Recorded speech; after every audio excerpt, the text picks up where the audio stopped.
Hey guys, thanks for tuning in to another video on ForgottenWeapons.com. I'm Ian McCollum, and I'm here today at the British Royal Armouries taking a look at some of their Sten guns, because where better to tell the story of the Sten gun than at the British Royal Armouries? So we're going to start today with the Sten Mark I, of course, and this will be a series of videos that will go all the way through the Sten Mark V. Now, to begin with, the name Sten. This stands for Shepherd, Turpin, Enfield. The guns were originally, the early prototypes were made at Enfield, and the two designers responsible were Harold Turpin and Reginald Shepherd, Major Reginald Shepherd. Now, Turpin was a draftsman at the Royal Small Arms Factory at Enfield, and his CV, both these guys have pretty impressive CVs. Turpin he was born in 1893. He did his apprenticeship work at VSM, Vickers, Sons and Maxim, went on to join the staff at Enfield in the 1920s, and proceeded by 1933, he was the senior draftsman at RSAF Enfield. So very senior position. He was the guy drawing up all of the new guns that were being developed and designed. So very influential. Major Shepherd has a similarly impressive CV. He was born in 1892. He joined the British Army in October of 1914, fought throughout the war. He was at Gallipoli, he served in Egypt, decided to become a career Army officer during the war, was promoted a couple times, actually fairly quickly. By age 32, he was promoted to major. He was assigned to RSAF Enfield in 1922. He became the overall inspector of small arms in 1933. Then he retired in 1936. After his retirement, he goes to work as Director of Engineering for BSA, Birmingham Small Arms, until 1939, when he is recalled back into government service. He's assigned to the position of Inspector of Arms at the Woolwich Arsenal, and ultimately will be involved. Ultimately, he was involved in all of the really important British small arms projects. While he was at BSA, he was heavily involved in the development of the Colt Browning aircraft machine guns. He was involved in the Bren gun trials and adoption. He was involved in the development of the No. 4 Mark I-T sniper rifle. And, of course, he was involved in the Sten gun. So the story of this really begins on December 2nd, 1940, when Turpin is basically doodling around and thinking, and comes up with a way to make a trigger mechanism that has only two moving parts. And he sketches this out on a napkin. This is after hours, like at a pub having a pint. And the next day, he shows it to Turpin, who is one of his bosses at the time. And Turpin thinks this is a pretty cool idea, and this forms the foundational basis for the Sten gun. Now, the Ministry of Supply at this point was very interested in the possibility of cheap and fast to manufacture small arms. Of course, Dunkirk has already happened. The British are seriously short on small arms, not only because they lost a bunch at Dunkirk, but they're also trying to raise the size of the army. They're going to need more arms for everybody. They are manufacturing the Lanchester, but they'd really like something that's cheaper and easier. So the Lanchester's cheaper and easier than the Thompsons that they're purchasing from the US at absolutely exorbitant cost. But can we get better than that? So this project of Turpin's is formally approved and designated T40. You'll see it referenced as T/40, and that is for Turpin 1940 project. And it's also colloquially known as the improved Lanchester. So Turpin finishes his design on December 8th. He spent a week sketching out this. It's a fairly simple gun. He does a lot of this work off hours. He'll go home and keep sketching late into the night. Once the design is finished, the next step is to make a couple of prototypes. Two are actually hand manufactured at a workshop in the Philco Radio Works company in Middlesex. It's a workshop that was available, convenient. The receiver tube for these two guns is actually made from a piece of leftover Vickers tripod leg tubing, because it was available and it was basically the right shape and the right size. So the first of these is finished January 8th, giving this gun an overall timeline of 36 days from first conception to first firing prototype, which is a pretty darn rapid turnaround. Now, at first gun, they only put 100 rounds through it, but that's enough to convince General HQ that the concept is sound. HQ recommends acquisition of 100,000 of these guns, which, okay, that's great and all, but they need to make a few more prototypes before they jump to 100,000 order. Also, at this point, the official decision is made to continue production on the standard Lanchester It's a more expensive gun, but it's further along in development. I think it really does make sense to continue that project because the Sten is still kind of a questionable unknown.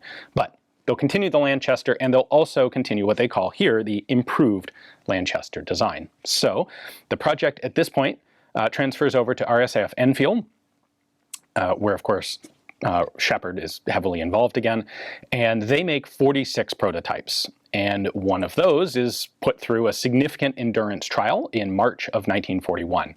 There's a 5,000 round endurance trial. It ran the trial with no parts breakage, which was the important part. It did actually have a significant number of malfunctions, many of them attributable to the ammunition, but not all.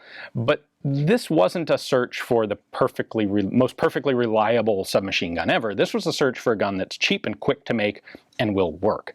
And I think the most important outcome of that trial is that for 5,000 rounds, the gun stayed together. This looks like a weird amalgamation of random plumbing scraps. And I'm sure the initial impression of many of the Army higher-ups who looked at this thing was one of basically horror that British gun-making tradition would be reduced to that. But if it can make it through 5,000 rounds, well, there's a lot of Germans, and they're really quite close, and we don't have nearly enough guns as it is, and so, okay. With that endurance trial concluded, they actually do go ahead and write out a contract for 100,000 of these Sten guns. The recipient of this contract was the Singer Manufacturing Company, a company better known for making sewing machines. They actually made some firearms in the United States as well. You'll find Singer turning up as a U.S. small arms manufacturer as well during World War II. Interestingly, this is a U.S. company, and this, right now, we're talking about March of 1941. So the U.S. is still neutral in this war. Pearl Harbor won't happen for another 9 months. And the U.S. administration of the Singer Company isn't really enthusiastic about this. They just want to keep making sewing machines. They don't want to be seen as an active participant in the war that the U.S. is not actively participating in. And the British government reaction to this demur, hesitation, is to simply nationalize the factory and have them start making Sten guns anyway. Certainly understandable at the time. So Singer would deliver its first Sten guns, Mark I Sten guns, on October 22nd, 1941. By that point, they had actually received a full 3 contracts for the guns of 100,000 guns each. So let's take a look at what they were actually making. All right, so here we have the original pattern of Sten Mark I, that is Sten Machine Carbine Mark I. That was the official terminology used. In fact, it remained designated a machine carbine all the way through the end of the war, although they stopped marking that on some of them. We'll start with the magazine here. This is a 32-round capacity magazine, 9mm parabellum, and technically speaking, this is just a shortened version of the Lanchester magazine. The Lanchester used a 50-round magazine that was about that long and very awkward. The Sten magazine was shortened down to 32 rounds. The exact reasoning for that is unclear. Perhaps a week buried in the archives might answer that question, but I haven't had an opportunity to do that. One possibility is simply the Lanchester mag was tried and considered much too awkward, and it was shortened to whatever seemed convenient. It was perhaps shortened to specifically match what the Germans had, because the Lanchester magazine itself is just a copy of the MP28 magazine. I've also seen implication, Peter Laidler's book suggests that the magazines were made to the maximum length that would fit in the Bren gun pouches for the pattern 1937 web gear, because that's the web gear that was available, and it would be some time before they actually made any specific pouches for the Sten gun. Whatever the reasoning, this is a Schmeisser pattern mag, just like the MP28, so it's a double stack, single feed, fairly heavy reinforced feed lips. The magazine would be probably the weakest feature of the Sten gun in practice throughout its service. As a single feed magazine, this is prone to some unreliability sometimes, but it was used regardless, 32 round capacity. Mechanically, the Sten fires from an open bolt, so that's cocked. That fires. A simple blowback mechanism, just mass of the bolt that keeps it running controllably and safely. Rate of fire on the Mark I was 520 rounds per minute, so fairly, relatively slow, fairly controllable. We do have a selector button on here, so we have A for auto. On the opposite side, we have R for repetition, have it run in semi-auto. Interesting that they actually kept that on, or interesting that it was even on the Sten gun in the first place. That seems a little bit of an extraneous element on a gun that was getting rid of so many other extraneous elements. Now, the most distinctive elements of the Mark I are going to be its wooden handguard, complete with folding vertical front grip. It's not a complex front grip, it's just a bolt going through the wood here. So you can fold it up for transport, you can fold it down to actually use as a shooting grip, because without that there isn't much of a good grip on the Sten, something that would continue until the Mark V. The other really distinctive element is this big scoop-like conical flash hider that was added. Now this was on there presumably to help control muzzle climb, because of course it is cut off at an angle like this. This was without a doubt the most complicated and time-consuming part of the gun to manufacture. This was made from a flat piece of steel that was rolled on a mandrel and welded together. Actually really a quite complicated piece. You'll notice it's marked top. I believe that was actually part of the manufacturing process to identify how to set it up in a jig. We will see this go away, but we'll get to that in a few minutes. If we look at our front sight, it's simple by most gun standards, but complex by later Sten gun standards. We have a single piece of stamped sheet metal here that's bent in a number of ways, including giving us a vertical front sight post. Combine that with a rear aperture right there. That's your sighting system. The basic receiver of the Sten is, of course, a tube, originally a Vickers tripod leg tube. Onto that, we have a magazine well section, so a slightly larger piece of tube that slid over the receiver. On the Mark I, that was riveted in place. There's 4 rivets up there holding it around. And then we have a square magazine well box that is welded onto that piece of tubing. This is our magazine release button. So the magazine just snaps into the side like that. To take it out, hold the magazine, push the button, pull the magazine out. And this is actually the second pattern of buttstock. Again, very simple, couple pieces of tube and 2 reinforcements in it. The very first pattern actually had some wooden grip plates on it up here. Those were dispensed of very quickly. Now for disassembly, we have our recoil spring retainer right here. Push that in, and you can slide the buttstock off. This made for very easy transportation because there is still a little retainer holding the recoil spring in place. So in theory, you can shoot it without the buttstock, but you really don't want to, because this plate is what ensures that our little retainer here doesn't vibrate around and come loose. What we do here is push this in and rotate it. There we go. Just a little bit. So we have a 2-piece retainer system. This is just the end cap of the spring. That fits over it, and these 2 little stamped tabs lock into notches right there in the receiver tube. Pull out our recoil spring.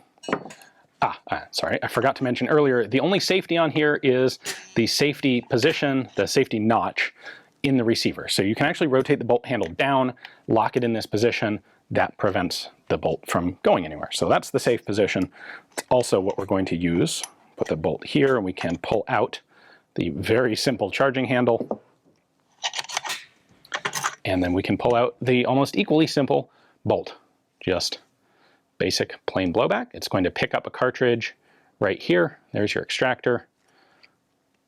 Fixed firing pin. So as soon as the bolt goes all the way forward with the cartridge, it automatically fires it. Like, this is standard, very simple submachine gun sort of mechanics. This is the ejector plate. You can see it's actually attached to the back surface of the magazine well on the Mark I, and just a fixed ejector to knock empty cases out. Then I can remove the wooden handguard here by taking out these 2 screws.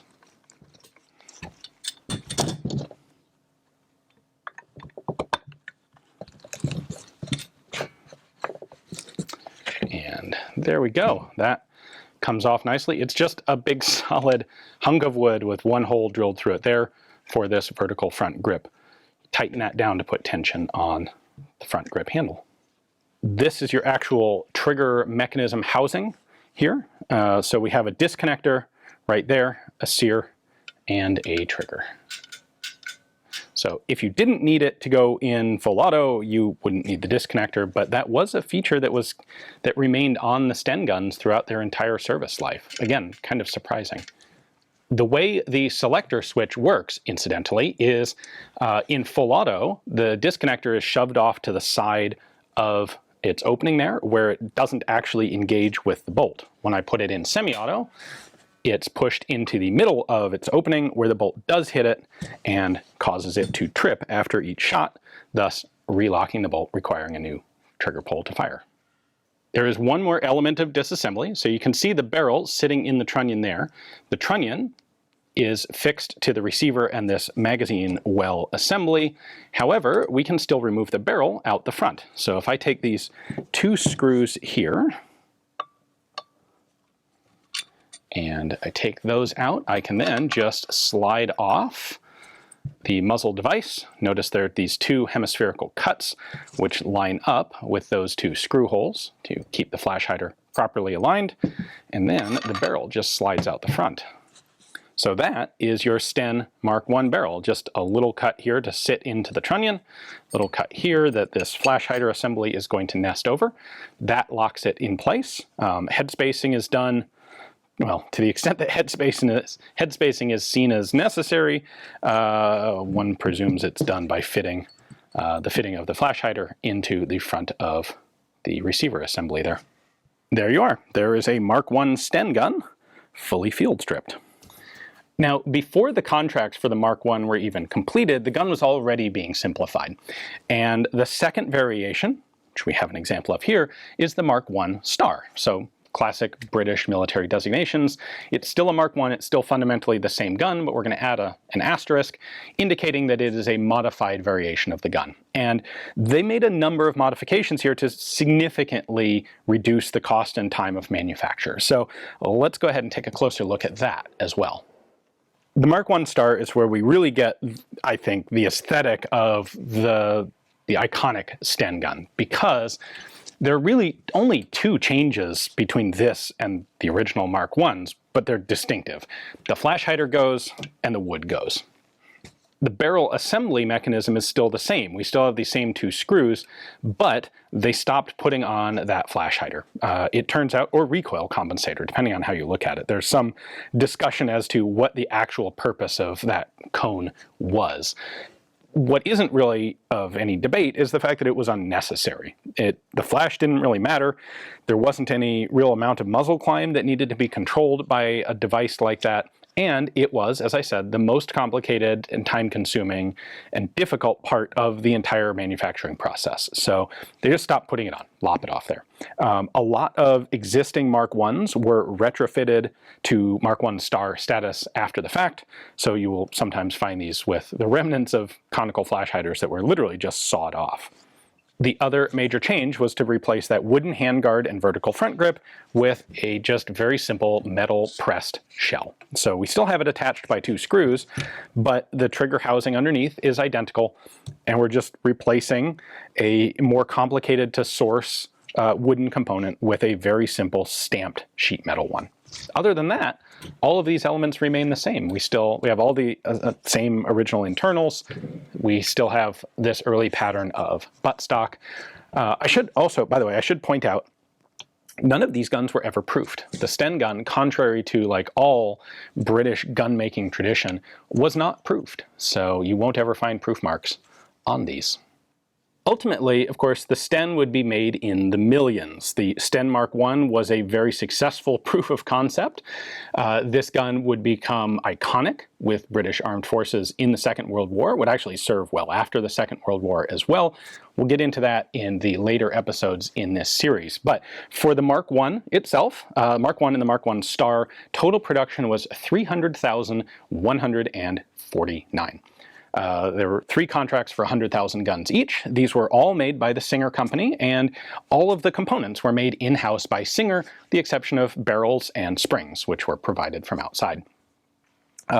That's relevant because in the future, the British will institute basically a significant subcontracting scheme, as they would say, project, to diversify the manufacturing of a lot of the small parts of the Sten. But for now, this early stage in the story, they're all being made in-house.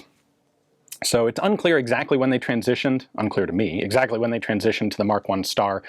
One source suggests it was during the second contract, another source suggests it was the entire discrete third contract was changed to Mark I star guns. Either way, a significant number of Mark I's were later retrofitted to the Mark I star configuration, and this is very similar to the standard pattern that would survive, that would be manufactured through the rest of the war. So, big thanks to the British Royal Armouries for giving me access to their fantastic collection of Sten guns to film for you guys. Definitely stay tuned. Our next episode will be, predictably, the Mark II Sten gun. Hopefully you enjoyed this one. Thanks for watching.